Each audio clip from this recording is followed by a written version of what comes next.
I am Ravi and my channel is Unique Point, and today I am going to discuss about date diff function of MS Excel. जैसा कि आप देख रहे हैं कि मैंने यहाँ 3 प्रॉब्लम्स यूज़ करी है, प्रॉब्लम 1, प्रॉब्लम 2 और प्रॉब्लम 3। तीनों में मैंने इसलिए अलग अलग मैंने प्रॉब्लम को क्रिएट किया है क्योंकि मेरे को नंबर ऑफ़ डेज़ के ऊपर जो इफ़ क्लॉज लगाना है उसके लिए मैंने प्रॉब्लम 1 यूज़ करा है, और प्रॉब्लम 2 के लिए क्या है कि मैंने इंडिविजुअली कि total years, total months, total days उसके लिए मैंने यूज़ किया है, और थर्ड जो है मैंने उसके लिए टोटल ड्यूरेशन मीन्स क्या है, इतने ईयर, इतने मंथ्स एंड इतने डेज़। ठीक है, इससे पहले भी मैंने इफ़ फंक्शन का यूज़ किया है अपनी लास्ट वीडियो में। ठीक है, तो इसलिए मेरे ख्याल से अगर किसी को अगर इफ़ फंक्शन में प्रॉब्लम होती है तो आप जो मैंने लास्ट वीडियो है वो आप प्लीज़ उसको देखिए, तो उससे आपको जो लॉजिकल फंक्शन और मैथमेटिकल फंक्शन है वो आपको क्लियर हो जाएंगे। अब बात करते हैं डेट डिफरेंस फंक्शन की। देखिए प्रॉब्लम 1 में क्या है, एक मेरा ड्यू डेट है और एक है डेट ऑफ डिपॉजिट। मीन्स क्या है, एक यहाँ पे एक एकेडमी है, एक इंस्टीट्यूशन है, उसकी एक वेरियस कोर्सेज है जिसमें आपको एक ड्यू फीस की एक ड्यू डेट है और एक डेट ऑफ डिपॉजिट है जब उसने फीस सबमिट कराई है इन्होंने। ठीक है, अब इसके बिहाफ पे मुझे लेट पेमेंट फ़ी जो क्राइटेरिया है जो दे रखा है उन्होंने इंस्टीट्यूशन वालों का, उसके अकॉर्डिंग मुझे लेट पेमेंट फ़ी कैलकुलेट करनी है। ठीक है, अभी क्या है, मैं यहाँ पे first of all number of days calculate करूँगा, उसके बिहाफ पे ही लेट पेमेंट फ़ी निकालूंगा। ठीक है, आप नंबर ऑफ डेज़ कैलकुलेट करेंगे, उसके लिए डेट डिफ फंक्शन यूज़ करते हैं, date diff. Okay, bracket open किया, starting date comma final date comma inverted commas में डी, यहाँ पर डी डिनोट करेगा डेज़ को। ओके, यहाँ पे नंबर ऑफ डेज आ जाएंगे, इनके ड्यूरेशन इसके बीच के नंबर ऑफ डेज आ गए, 31 आ गए। अब हम इसको ड्रैग कर देंगे तो ये सारी रोज़ में नंबर ऑफ डेज आ गए। अब हमें करना क्या है, हमें इन्हीं डेज़ के बिहाफ पे ये लेट पेमेंट फ़ी चार्ज लगाना है जो अलग अलग स्टूडेंट्स हैं, 5 स्टूडेंट्स, जिसके हमने इफ़ क्लॉज यूज़ किया। इफ़ में हम लॉजिकल टेस्ट डालेंगे, इफ़ तो ऑलरेडी होता ही है, G4 is greater than 50, that is not G4 greater than 50, तो क्या हो जाएगा, जो लेट पेमेंट फ़ी 2000 हो जाएगी। और अगर इसके हमें नेस्टेड इफ लगाना पड़ेगा कि हम और वैल्यू चेक करनी है, तो हम फिर यहाँ गए, फिर हमने इफ़ दोबारा से लिया, इफ़ के अंदर फिर से लॉजिकल टेस्ट लगाएंगे हम, G4 is greater than 30, then the late payment fee would be 1500। Okay, and again हमें नेस्टेड लगाना पड़ेगा थर्ड कंडीशन के लिए, and G4 is greater than 20, now the late payment fee would be 1000।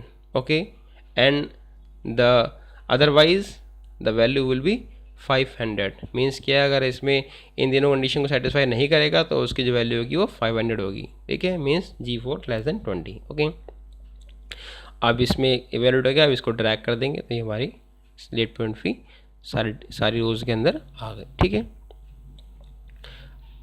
Okay, got it. अब ये जो late payment फ़ी criteria था इसके बिहाफ पे हमने कैलकुलेट करा है, G4 ग्रेटर देन 50 था तो 2000, G4 ग्रेटर देन 30 था तो 1500, G4 ग्रेटर देन 20 था तो 100, एंड G4 लेस देन 20 था तो 500। ओके, अब बात करेंगे प्रॉब्लम नंबर 2 की। इसमें क्या है, कोई एक एंटरप्रेन्योर है जो उसके पास 4 एम्प्लॉयज़ हैं जिनकी डेट ऑफ ज्वाइनिंग उनके पास और डेट ऑफ रिजाइन दे रखा है यहाँ पे। अब हमें करना क्या, उन्होंने कितने साल काम किया या कितने महीने काम किया या कितने दिन काम किया। हमें खाली उनका ड्यूरेशन को खाली हमें चाहे ईयर में निकालना है, चाहे मंथ में निकालना है, चाहे डेज़ में निकालना है। ओके, तो यहाँ भी हम वही फंक्शन यूज़ करेंगे, डेट डिफ को, date diff bracket open,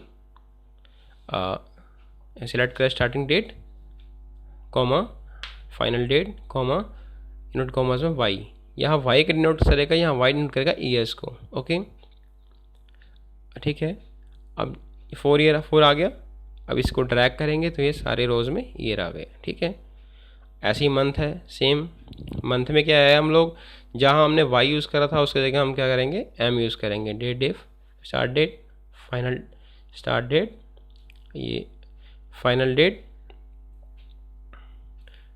date is E14 comma invert comma में एम, यहाँ पे होगा हमारा टोटल मंथ आ जाएंगे, ठीक है। सिमिलरली इसको भी ड्रैग करेंगे तो सारी रोज़ में मंथ आ गए। अब डेज़ में भी ऐसे ही है, जहाँ पे हमने एम यूज़ करा, वाई यूज़ करा, वहाँ पे डी यूज़ करेंगे, जैसे कि हमने लास्ट वाली इससे पहले वाली प्रॉब्लम नंबर 1 में यूज़ किया था। D14 E14 comma invert commas में डी, ओके, एंटर,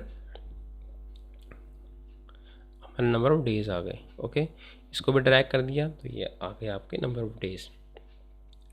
अब मैं चाहता हूँ कि जैसे अब इसे ये मेरा न्यूमेरिक डाटा है, जो अब इसके बाद मैं चाहता हूँ कि मेरा इसमें टेक्सचुअल डाटा भी है, जैसे कि 4 है, उसके बाद में ईयर्स भी मेंशन हो गया है, ठीक है।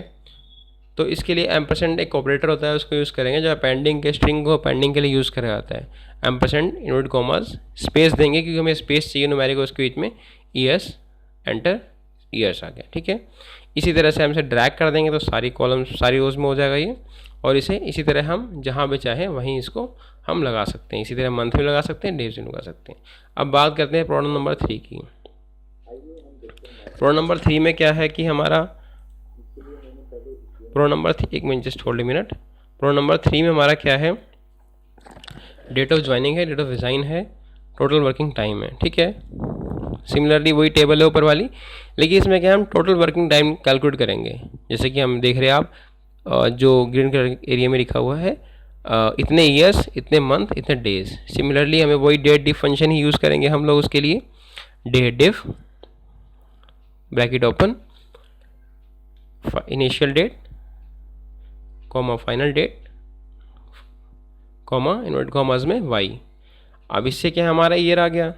अब इसमें हमें ईयर्स भी मेंशन करना, तो अपेंड करेंगे इसमें हम इनवर्ट कॉमास में स्पेस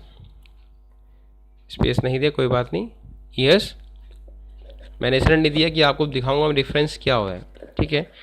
इनवर्ट कॉमास, अब मुझे मंथ भी चाहिए तो ampersand date dif starting date final date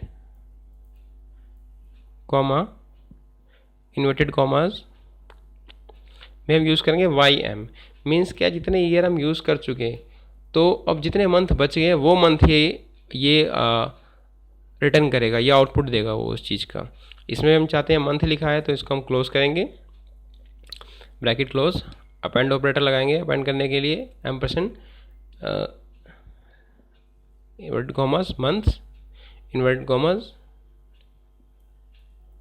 ठीक है। अब दोबारा अब हम डेज का भी चाहिए तो इसलिए हम अगेन एम्परसेंड ऑपरेटर यूज़ करेंगे, date dif initial date comma final date comma inverted commas में मंथ डेट डेज। मीन्स कि यहाँ पर इतने मंथ्स आ गए और मंथ्स के कुछ डेज बच गए तो वो उसका वो ये रिटर्न करेगा आउटपुट, वो आउटपुट इसके थ्रू आएगा। ब्रैकेट क्लोज कर देंगे। अब इसमें आते हैं हम डेज लिखा है तो इसमें अपेंड कर देंगे स्ट्रिंग को डेज, DAYS डेज, ठीक है। एंटर प्रेस करेंगे, ये आ गया, रिजल्ट आ गया, ठीक है। अब एस को ड्रैग कर देंगे तो ये सब सारी रोज में एप्लीकेबल हो गया, ठीक है। अभी आप लोग देख रहे हैं कि जो ये मैं डेट यूज़ करी है मैंने, ये डेट का जो फॉर्मेट है ये है मंथ, डेट और ईयर, मीन्स MMDD और YYYY, ठीक है। ऐसा नहीं है कि आपको यही फॉर्मेट यूज़ करना है या कंपलसरी है, आप इन फॉर्मेट को चेंज भी कर सकते हैं। जैसे मान लीजिए मैंने अब इस पर चेंज करेंगे, राइट क्लिक करा, ठीक है, फॉर्मेट सेल्स में गए, यहाँ डेट है, डेट में हम लोग चूज़ कर लेंगे हमें कौन सा डेट सिलेक्ट करना है। मान लीजिए हमने ये सबसे लास्ट वाला जो है 14 मार्च 01 ये वाला फॉर्मेट चूज़ किया, ओके, ये हो गया। अभी भी देखो कोई डिफरेंस नहीं आया, उसकी कोई एरर नहीं आया, क्योंकि कोई भी डिफरेंस हो डेट में फॉर्मेट में तो एक्सेप्ट कर लेता है वो, लेकिन हम लोग कोशिश करेंगे कि हम लोग दोनों डेट्स को सेम फॉर्मेट में ही रखें, ठीक है। इससे क्या हुआ, जो व्यूअर है उसको भी ईजी रहेगा देखने में, और कोई प्रॉब्लम जो होगी क्रिएट होने की पॉसिबिलिटी भी कम हो जाएगी। देखो अब कर दिया हमने इसको दोनों को। अब मैंने ऊपर यूज़ करा है इस वाले फॉर्मेट में डेट को, प्रॉब्लम वन में। सेकंड में मैंने यूज़ करा है जो मैंने MMDD YYYY फॉर्मेट में यूज़ किया है, तो उससे कोई प्रॉब्लम नहीं है। आप अपने अकॉर्डिंग या क्वेश्चन के अकॉर्डिंग, जैसा भी क्वेश्चन दे रखा है उसके अकॉर्डिंग यहाँ पर उसी फॉर्मेट में डेट एंटर करो, और उस पर जो भी फंक्शन एवरेट करने हैं डेट डिफ के जिस भी टाइप के वो हो जाएंगे। इन केस नहीं होते हैं तो कोई अदर एरर हो सकता है, ठीक है। प्लीज़ सब्सक्राइब कीजिए मेरे को। Thank you. Nice nice.